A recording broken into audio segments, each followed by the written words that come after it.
Gonkumaa abdii hin kutin.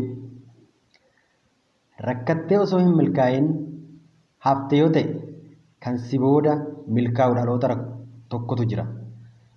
Osoo hin rakkatin milkoofte yoo ta'e garuu si dura nama rakkatetu ture.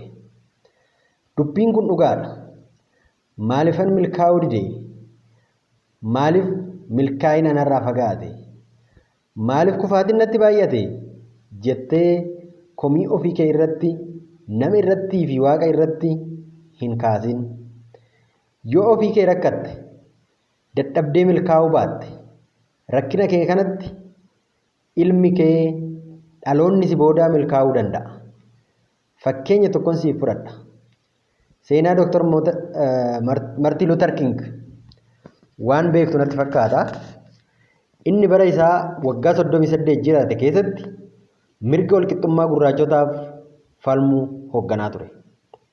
Sababa kanaaf yeroo baay'ee mana hidhaatti darbatamaa akka ture, rakkinni gurguddaan isa irra akka gahaa ture beekamaadha. Haa ta'u malee mirgi gurraachotaa kabajamee warri adii fi gurraachonni mirga walqixa qabatanii akka jiraatan osoo hin argin lubbuun isaa addunyaa kanarraa namoota badiitiin dabarte.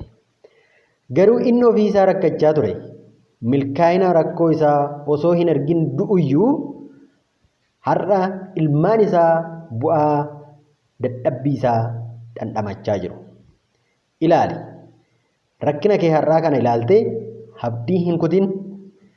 Diinni milkaa'inaa inni guddaan abdii kutachuudha. Waan hojjettu kamiyyuu hamma du'aatti yoo ta'e iyyuu cichii jabeessi, itti fufi. Bor yoo duute iyyuu dhaloota boriif eebba taatee haftaati. Dhaloonni si boodaa rakkina inni rakkachaa ture, nuti immoo har'a bu'aa isaa jiraanna. Siin jechaa seenaa kee yaadachaa jiraatu. Hammuma kufaatiin sitti baay'atu milkaa'ina keetti dhiyaachaa akka deemtu beeki.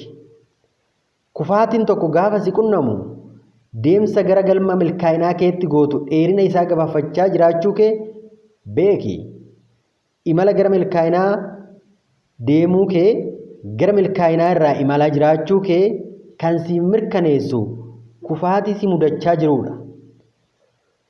Kufaatiin yoo si mudachaa jira ta'e jabaadhu, ati karaa milkaa'ina irra jirtaati. Garuu hamma yoonaatti kufaatiin si mudanne yoo ta'e ati milkaa'ina keef deemsa hin eegalle amma eegale deemsa kan kee. Namni osoo hin kufin milkaa'ee nama hin hojjennedha. Yookiin kufaatii nama biraatti kan milkaa'edha.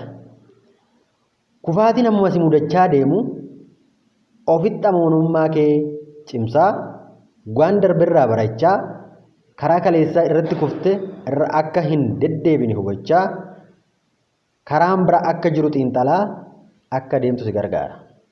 Kanaaf kufaatii hin jibbin. Kufaatiin daandii milkaa'inaati. Jireenya kee jijjiiruuf sammuu jijjiiramaan har'a jijjiirama eegale.